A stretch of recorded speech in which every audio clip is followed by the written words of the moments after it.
Game ఆడితే timepass అవుతుందని చాలామంది యువత రియల్ మనీ గేమ్స్ ఆడారు. కానీ ఇది కేవలం ఆట మాత్రమే కాదని, వాస్తవంగా ఇదొక ఫైనాన్షియల్ ట్రాప్ అని నిపుణులు చెబుతున్నారు.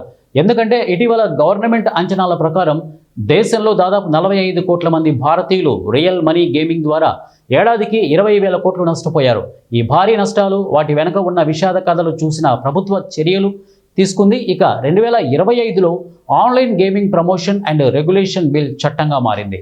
ఈ చట్టం హానికరమైన రియల్ మనీ గేమ్స్ను నిషేధిస్తూ ఈ స్పోర్ట్స్ అలాగే విద్యాపరమైన గేమింగ్ ప్లాట్ఫామ్లను ప్రోత్సహిస్తోంది.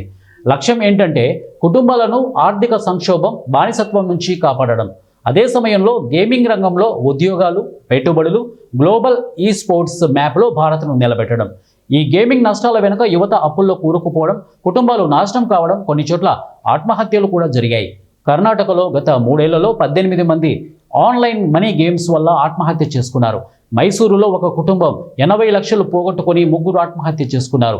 మధ్యప్రదేశ్, రాజస్థాన్, ముంబై, హైదరాబాదులలోనూ ఇలాంటి ఘటనలు నమోదయ్యాయి. ఈ సమస్య ఎంత విస్తృతంగా ఉందో దీన్ని బట్టి అర్థం చేసుకోవచ్చు.